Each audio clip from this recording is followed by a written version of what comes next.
Bismillahirrahmanirrahim. Assalamualaikum warahmatullahi wabarakatuh. Yang terhormat Bapak Fadli Rahman Baso SPD MPD selaku dosen mata kuliah Keamanan Komputer kelas PTIKH angkatan 2022. Perkenalkan, nama saya Muhammad Faisal dengan NIM 220209501092 dari kelas PTIKH angkatan 2022. Pada video kali ini saya akan menjelaskan terkait materi kriptografi, submateri enkripsi dan dekripsi. Baik, langsung saja kita ke materi yang pertama. Nah, sebelum kita ke inti materi kita, submateri yaitu enkripsi dan dekripsi, sebaiknya kita mengetahui terlebih dahulu terkait apa itu kriptografi. Nah, kriptografi adalah suatu kerangka atau sistem yang terdiri dari serangkaian algoritma yang mengubah teks biasa menjadi teks terenkripsi, yang mana teks terenkripsi tersebut berupa teks atau data yang telah diubah menjadi bentuk yang tidak dapat dibaca atau dimengerti tanpa kunci atau metode kunci yang tepat. Jadi kriptografi itu sebuah rangkaian sistem yang terdiri dari algoritma yang mengubah teks yang dapat dibaca manusia menjadi teks terenkripsi berupa kode-kode yang hanya dapat dibaca menggunakan sebuah kunci atau metode kunci yang tepat. Jadi kalau tidak ada kuncinya, maka tidak dapat dibacalah teks tersebut atau data tersebut. Nah, kemudian enkripsi dan dekripsi. Nah, enkripsi sendiri adalah proses untuk membuat suatu susunan acak dari teks yang dapat dibaca oleh manusia atau human readable plain text menjadi teks yang tidak dapat dibaca oleh manusia dan hanya dimengerti oleh sistem saja. Sedangkan dekripsi merupakan kebalikan dari enkripsi, yaitu suatu proses yang mengonversi ciphertext kembali ke teks biasa atau plain text sehingga bisa dimengerti manusia. Jadi dalam kriptografi itu terdapat dua metode, yang mana ada enkripsi dan dekripsi, yaitu enkripsi akan mengubah teks yang dapat dibaca menjadi teks yang tidak dapat dibaca, kemudian dekripsi akan mengubah kembali teks yang dikonversi menjadi kode tersebut agar dapat dibaca oleh manusia. Nah, di enkripsi sendiri terdapat beberapa algoritma. Nah, berdasarkan cara kunci yang diterapkan, terdapat dua jenis algoritma atau metode enkripsi yang paling banyak digunakan. Yang pertama yaitu enkripsi simetris dan yang kedua yaitu enkripsi asimetris. Nah, kedua metode ini menggunakan algoritma matematika yang berbeda untuk mengacak data.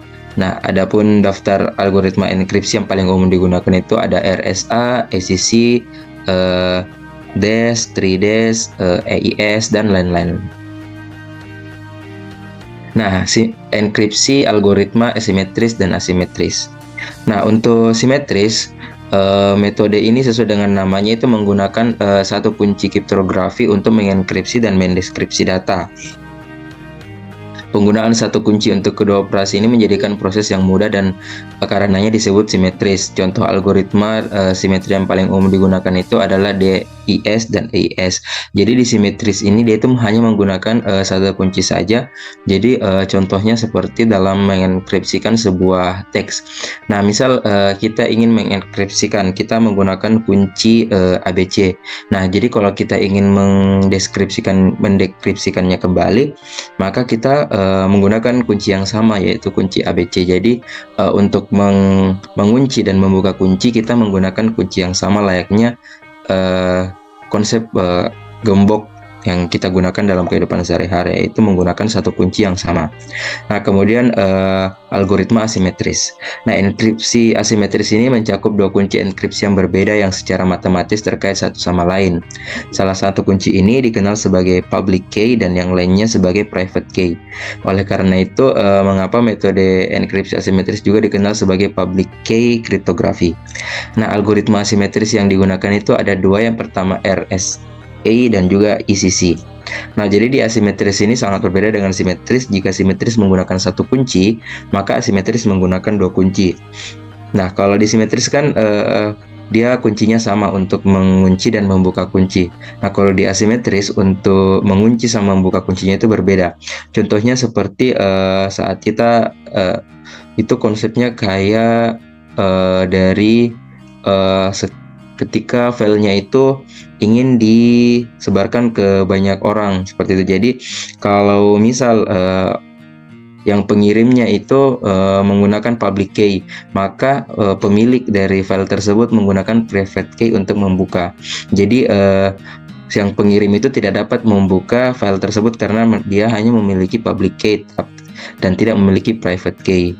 Gitu. Jadi di asimetris ini kunci untuk mengunci dan membukanya itu berbeda. Untuk mengunci kita menggunakan public key, sedangkan untuk membuka kuncinya menggunakan private key. Nah, tadi kan saya sudah menjelaskan terkait contoh dari algoritma simetris, yaitu ada algoritma DIS dan juga algoritma EIS. Nah, di video kali ini saya akan menjelaskan terkait algoritma DIS atau data encryption standar.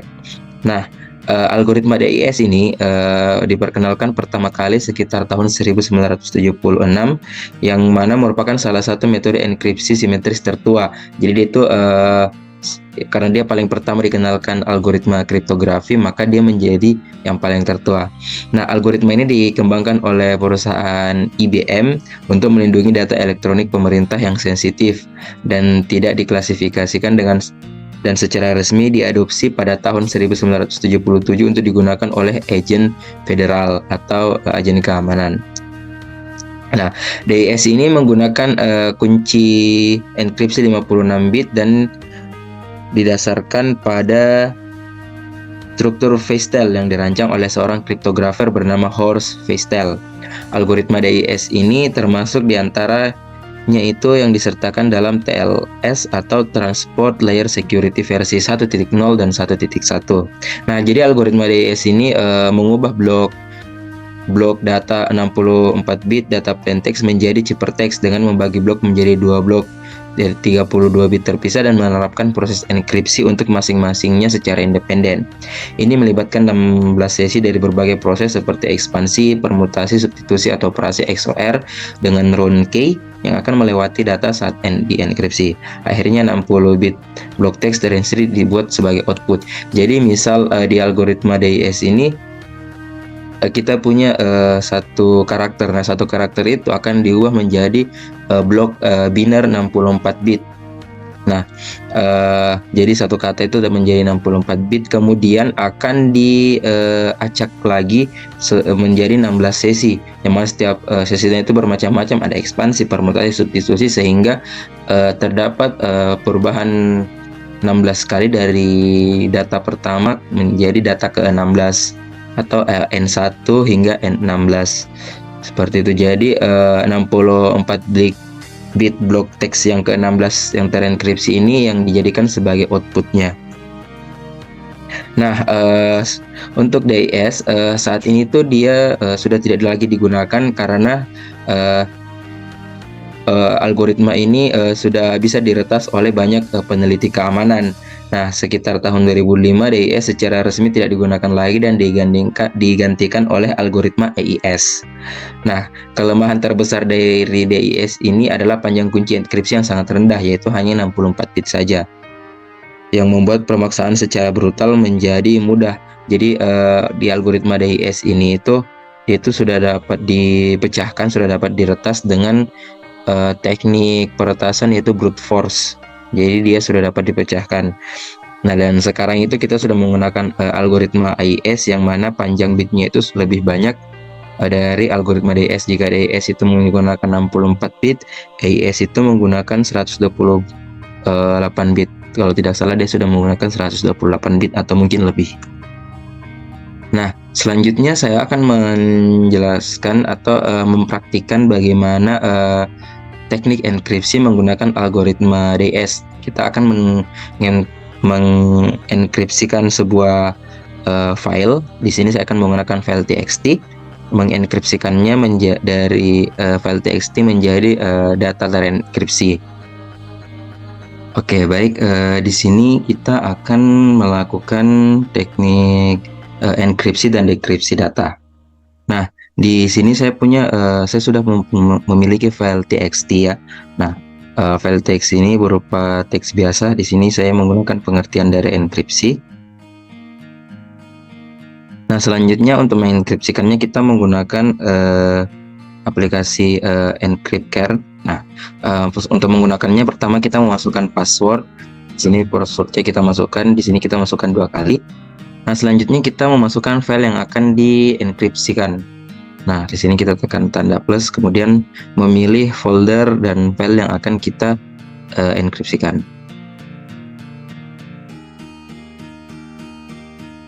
Nah, selanjutnya setelah memilih kita tekan tombol encrypt. Nah, kita pilih foldernya, kita gunakan folder yang sama saja.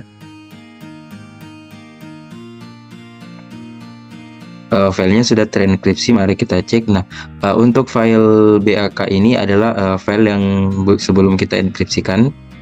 Nah, di sini file teksnya yaitu plain text yang bisa dibaca. Nah, selanjutnya untuk enkripsinya ini adalah file yang telah dienkripsikan tadi. Nah, beginilah tampilannya setelah dienkripsikan.